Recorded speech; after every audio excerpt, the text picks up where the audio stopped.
Estamos de volta com o Pensamento Jurídico, uma produção da Mages. Hoje estamos aqui no Museu Histórico Abílio Barreto, em Belo Horizonte, conversando e fazendo um balanço sobre as eleições municipais em Belo Horizonte e em Minas Gerais.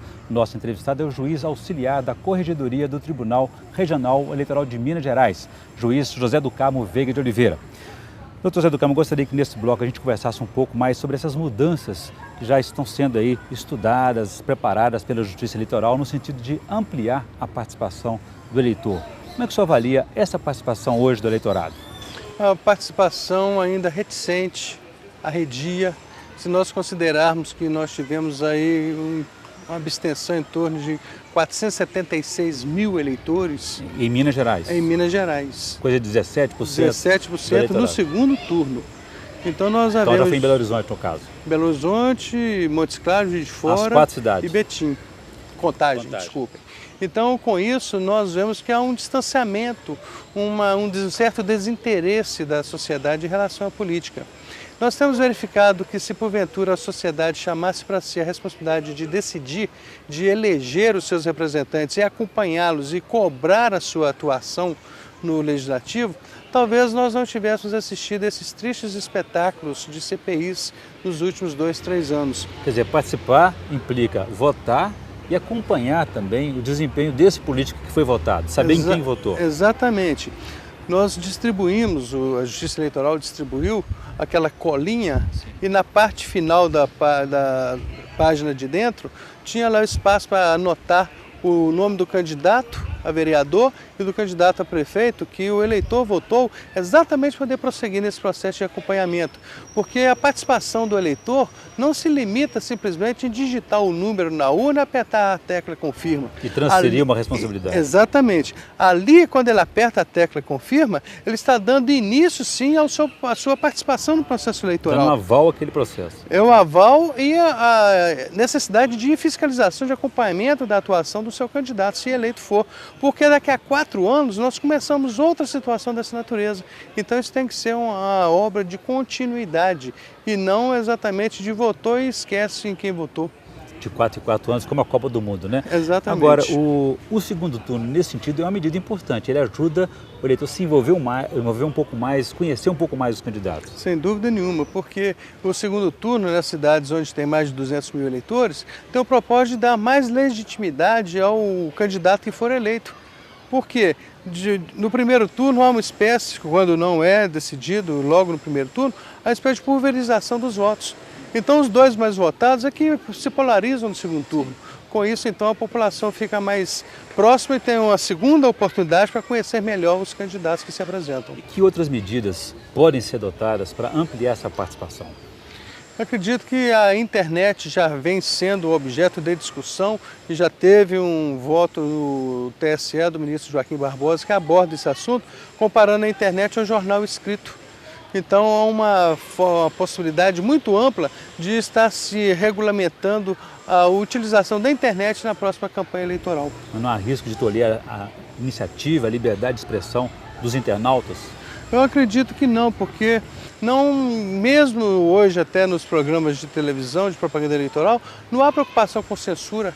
Na internet, menos ainda. E se nós verificarmos o que circulou na internet nesse período, da eleição passada, nós vamos verificar que muitos conteúdos circularam livremente e não sem nenhum tipo de censura.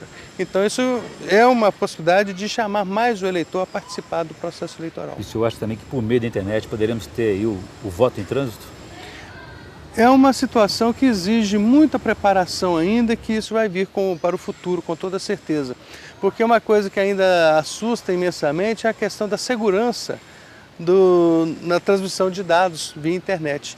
Então nós precisamos desenvolver uma tecnologia que seja segura o suficiente para poder permitir que o voto em trânsito, que já está banido do nosso sistema eleitoral há muitos anos, seja um resgate para gerar a possibilidade de maior envolvimento da população com o processo eleitoral. Mais participação, até votar em casa mesmo, de repente, pela internet. É uma possibilidade, que isso nós almejamos para dentro de alguns anos, tomara.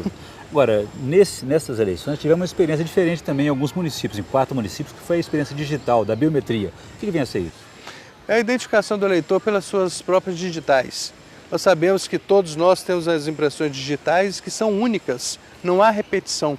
Isso tornaria muito seguro o processo de votação, porque o eleitor se identificaria de uma forma única.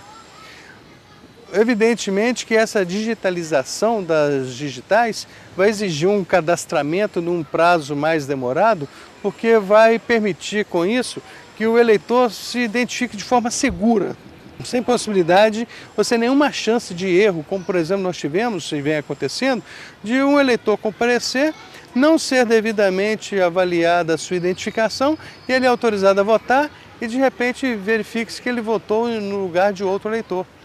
Quando esse segundo eleitor comparece, ele está impedido de votar porque já se votou no seu lugar. Ainda há esse tipo de risco? Ainda existe esse tipo de possibilidade, porque o nosso título de eleitor ele tem um número. Nosso sistema eleitoral trabalha com números e não com fotografias. Então a fotografia é uma forma de identificar através dos documentos oficiais. Mas na biometria nós não vamos ter essa chance, porque quando o eleitor tocar ali o visor e for colhida a sua digital e feita a comparação com o banco de dados, dado ao fato de ser uma digital única, a identidade única da pessoa, então se porventura ele se apresentar com um documento e ser identificado pelo digital, não vai ter chance dele não votar porque outro votou em seu lugar. Então há uma segurança de 100% nesse aspecto de identificação. Doutor Zé do Carmo, nós estamos na reta final do programa, eu gostaria que o senhor avaliasse duas coisas. O senhor falou sobre a abstenção, nós temos aí um prazo para o eleitor acompanhar quem não votou, se justificar perante a Justiça Eleitoral. Parece que aí quem votou no primeiro turno e no segundo turno dia 4 de novembro, depois 26. Além disso, avaliar-se, a abstenção, ela representa uma rejeição do eleitor a este processo eleitoral? Sem dúvida nenhuma. A Justiça Eleitoral, nesse período, parceria da AMB com o TSE, desenvolveu uma campanha chamada Eleições Limpas. Eu mesmo fiz palestras em diversas escolas, ainda não sei a quantidade de palestras, a quantidade de pessoas que assistiram a essas palestras, mas tenho para mim que a Justiça Eleitoral está fazendo a sua parcela, que é conscientizar o eleitor a participar mais ativamente do processo eleitoral. Consequentemente, a outra parcela desse trabalho deve ser atribuída à sociedade política ou aos candidatos, no sentido de esclarecer melhor a população e de dizer realmente: você é responsável pela eleição do seu representante nos órgãos de administração e legislativo. Então, há necessidade dessa conscientização para que o processo se complete. Muito bem, então lembrando aí que quem não votou no primeiro turno tem até o dia 4 de novembro. Correto. E quem não votou no segundo turno até o dia 26 de novembro para se justificar. 26 de janeiro. De janeiro. Que são 60 dias após o primeiro turno. Bom, nós conversamos aqui com o juiz José do Carmo Veiga de Oliveira, que é juiz auxiliar da Corregedoria do Tribunal Regional Eleitoral de Minas Gerais. Fizemos aí um balanço do que foram as eleições municipais em Belo Horizonte e em Minas Gerais. Doutor José do Carmo, obrigado pela entrevista, foi um prazer recebê-lo aqui. Nós ficamos por aqui. Se você quiser participar do Pensamento Jurídico, escreva para o pensamento@amarges.com.br. pensamento@amarges.com.br. Vou ficando por aqui, obrigado e até a próxima.